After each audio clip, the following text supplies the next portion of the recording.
यार एक गल दी मैं आप पिंड दा रहने वाला बंदा दुद्ध दे बारे मैं गल करना चाहना। मैं अगे भी काफ़ी सारा कर चुका।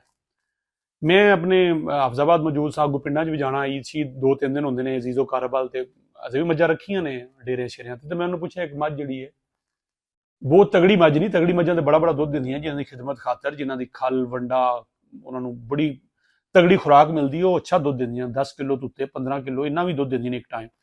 लेकिन जी आम मझां होंदियां ने जी रूटीन जी घर च रखी होंदियां ने इन्ने ज्यादा खातर खाने सिर्फ पट्ठे सड़ दिते खल पा दी, हालांकि वो भी बड़ी महंगी।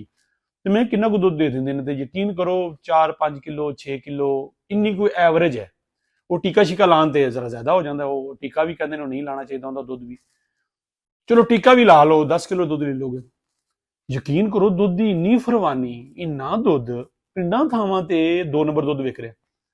जिथे पिंडा मझां मौजूद ने डेरे मौजूद ने लोगों के घर मझां मौजूद ने उन्होंने अपने घर दुद्ध पूरा नहीं होता क्योंकि अक्सरीयत को वेच छड़ती है या उन्होंने नहीं पूरा होता होना घर वो बाहरों लिया। वो जो बाहरों लिया तो दुद्ध रखो तो घर दुद्ध जमीन आसमान का, बल्कि जमीन आसमान तो भी शायद कोई अगे वाला फिकरा हो सूरज तो जमीन का कह लो पता नहीं इंज ही होगा फिकरा इन्ना फर्क। और मैं हैरान हाँ कि लखा मन शायद ज्यादा ना हो जाए हजारा मन कह लो दुद्ध मार्केट मौजूद है और गंदा दुद्ध मौजूद है। मतलब कि वो बन रहा है वो पानी वाला दुद्ध है, वो इंज पानी की एक लकीर है, वो सोडे नाल बन रहा है, वो सर्फ नाल बन रहा है, कैमिकल नाल बन रहा। पता भी सारिਆਂ ਨੂੰ है एक कार्रवाई आती है वीडियो आती है जी इन्ने हजारों मन लीटर पकड़ के कर दिया। वो बंदा छुट के तीसरे दिन बाहर आ जाता है, वो फिर आके काम शुरू कर लेंदा, कोई गल नहीं कहता अगला पानी रुड़ गया नवा पानी पा लो। वो पानी पा के जनाब दुद्ध बेची जा रहा। और ये ਅਸੀਂ ਸਮਝਦੇ ਹਾਂ ਸ਼ਾਇਦ ਵੱਡੇ ਸ਼ਹਿਰ ਅਸੀਂ ਇਸਲਾਮਾਬਾਦ ਦੇ ਚਾਂ ਜਾਂ ਲਾਹੌਰ ਚ ਰਹੀਦਾ ਉੱਥੇ ਦੁੱਧ ਦੀ ਬਿਮਾਰੀ ਹੈ। ਉਹ ਇਹ ਤੇ ਨਿੱਕੇ ਨਿੱਕੇ ਕਸਬਿਆਂ ਸ਼ਹਿਰਾਂ ਚ ਹੋ ਗਿਆ ਕੰਮ। ਮਸਲਨ ਖਾਲਸ ਦੁੱਧ ਅਸੀਂ ਤਾਂ ਹੁਣ ਚਾ ਕਰ ਗੱਲ ਇੱਧਰ ਆ ਗਿਆ ਨਾ ਹੁਣ ਮੱਝਾਂ ਉਵੇਂ ਰੱਖੀਆਂ ਤੇ ਨਾ ਉਵੇਂ ਦਾ ਮਾਮਲਾਤ ਨੇ। ਜਿਹੜੀ ਥੋੜੀ ਬਹੁਤ ਹੈ ਉੱਥੇ ਦਾ ਨਿਜ਼ਾਮ ਚਲਾਉਂਦੇ ਨੇ। ਦੁੱਧ ਦੀ ਜ਼ਿਆਦਾ ਲੋੜ ਪਈ ਮਹਿਮਾਨਾਂ ਦੀ ਵਜ੍ਹਾ ਤੋਂ ਦੁੱਧ ਨਹੀਂ ਲੱਭਾ, ਉਹਨਾਂ ਕਿਹਾ ਹੈ ਹੀ ਨਹੀਂ ਪਾਈਆ ਹੀ ਲੈਣਾ ਜੀ ਇਹਦੀ ਚਾਹ ਬਣਾਣੀ ਜੀ।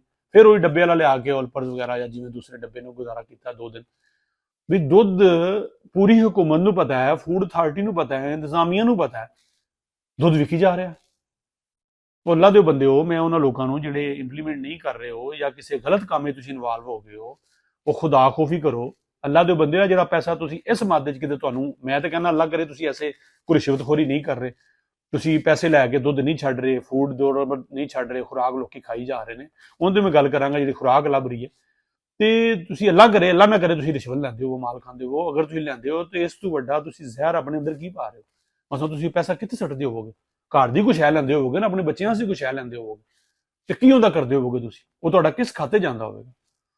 ਖੁਦਾ ਖੌਫੀ ਕਰੋ, ਮਾਰਕੀਟ ਜਾਓ, ਇਹ ਦੁੱਧ ਚੈੱਕ ਕਰੋ। ਬੰਦੇ ਤੁਹਾਨੂੰ ਅੱਲਾਹ ਤਾਲਾ ਨੇ ਅਕਲ ਵੀ ਦਿੱਤੀ ਹੈ, ਅਕਲੇ ਸਲੀਮ ਵੀ ਦਿੱਤੀ ਹੈ, ਮਸ਼ੀਨਾਂ ਦਿੱਤੀਆਂ ਨੇ, ਗੱਡੀਆਂ ਤੁਹਾਨੂੰ ਲੱਭੀਆਂ ਨੇ, ਤਨਖਾਹਾਂ ਤੁਹਾਡੀਆਂ ਨੇ। ਉਹ ਫੜ ਫੜ ਕੇ ਇਹਨਾਂ ਨੂੰ ਅੰਦਰ ਦਿਓ, ਇਹ 6-6 ਮਹੀਨੇ ਅੰਦਰ ਰਹਿਣ ਨਾ ਲੱਭੇ ਦੁੱਧ ਪੂਰਾ, ਲੇਕਿਨ ਜਿਹੜਾ ਲੱਭੇ ਉਹ ਤੇ ਖਾਲਸ ਲੱਭੇ। ਪਲੀਜ਼ ਮਰੀਮ ਨਵਾਜ਼ ਸਾਹਿਬਾ ਮੈਂ ਤਾਂ ਪੰਜਾਬ ਹੀ ਫਿਰਿਆ, ਇਹ ਤੇ ਵੈਸੇ ਆਜ਼ਾਦ ਕਸ਼ਮੀਰੀ ਚ ਇੰਜੀ ਹੈ, ਇਸਲਾਮਾਬਾਦ ਵਿੱਚ ਇੰਜ, ਸਿੰਧ ਵਿੱਚ ਇੰਜ, ਕਰਾਚੀ ਵਾਲੇ ਰੋਂਦੇ ਨੇ, ਕੇਪੀ ਵਾਲੇ ਰੋਂਦੇ ਨੇ, ਅੱਗੇ ਬਲੋਚਿਸਤਾਨ ਚਲੇ ਜੋ ਵੀ ਰੋਂਦੇ ਨੇ ਉਹ ਕਹਿੰਦੇ ਨੇ दूध ऐसे ही मिल रहा है। ਤੇ ਇਹ ਤੇ ਪੂਰੀ ਮੇਰੇ ਖਿਆਲ ਨਾਲ ਇਹਦੇ ਤੇ ਇੱਕ ਬਹਿ ਕੇ ਤੁਹਾਨੂੰ ਕਰਨਾ ਚਾਹੀਦਾ।